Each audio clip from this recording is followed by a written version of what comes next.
Hi everyone, my name is Sumaiya Nalukwago, an IT professional and a tech community lead, and I was excited to be part of the speakers that were listed for the Women in Tech Summit Kenya recently. And while I couldn't make it physically for the panel, I wanted to share answers to the big questions that are supposed to tackle. So if you're building a career in tech, you don't just need the technical skills, you need a community. So let's actually see how you can build these strong spaces, find mentorship, and actually get to shine in tech. Let's get to question one. Leadership for safe and inclusive spaces. So the first question was really foundational. What leadership traits are essential for creating safe and inclusive spaces where youth feel supported? So for me, leading a community is all about building a solid culture. There are three traits that are really non-negotiable for me. First, you need empathy. You need to put yourself in the position of your community members, and this really means that you have to listen, take time to understand the diverse backgrounds and the challenges of every other person in your community. So sometimes you have to step out of your own experience to see the world through their own, right? So then the other one is commitment to accountability. Every safe space needs clear rules that are consistent and are fairly enforced.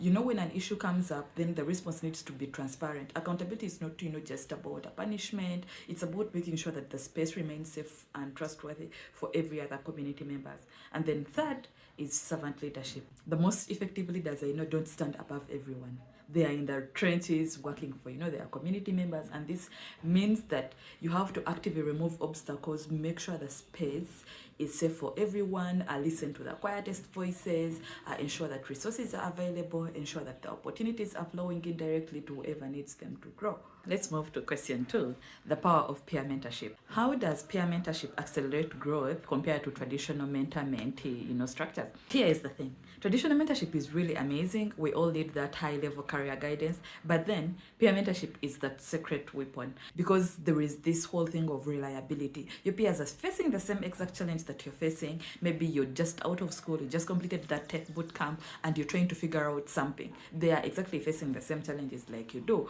So they will offer advice that is instantly relevant and actionable without any generational or career gaps. Then one other thing about peer-to-peer mentorship is that it removes the pressure you might feel in front of a senior mentor. So with peer-to-peer mentorship, you just don't need a formal program. You just need to connect with one or two people who are one or two steps ahead of you, and just like that, that's how our community truly scales support for everyone. So let's move to question three. What can you as a young person do to become visible in tech communities and attract those, busy mentors who genuinely invest in people? My biggest piece of advice would be that visibility has to be about value, not just about noise. You have to bring in some value. You just have to have some value. So first, start by doing that task that they've not assigned anyone to. Don't just, show up for meetings, identify gaps and fill them. Are you looking at some documentation that is missing some pieces? Fill the pieces. Is there an onboarding guide that is missing a certain step? Put in that step.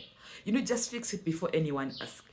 Because one thing about people is that they will notice the reliable contributors. Then secondly, define your ask and do your homework. Never, just cold ask someone, a potential mentor, and be like, can you be my mentor? No. That's not how you do it. So instead, just approach them respectfully with a specific focus. Maybe I see you specialize in Google Cloud, and I'm stuck on maybe this particular architecture problem. Could I borrow 15 minutes of your time for your guidance on this one thing? Show them that you actually respect their time and that you've already put in the work. And there is one step that is really crucial. Create your own feedback loop. When a mentor gives you a device, follow up with an update, especially if you succeeded. But this does not mean that you shouldn't follow up if you failed. So tell them maybe in a quick email, tell them maybe I used your tip and my project is now running faster, or maybe I was even successful in this and that. So this whole feedback thing proves that their investment was worthwhile, and it makes them excited to keep investing in your growth. So I really hope that these insights help you on your tech journey, because I know building a tech career is really an extreme sport. If you're a mentor or if you're a mentee, let's keep working together to build the inclusive tech future that we all want to see. I remain Sumaiya Nalukwago.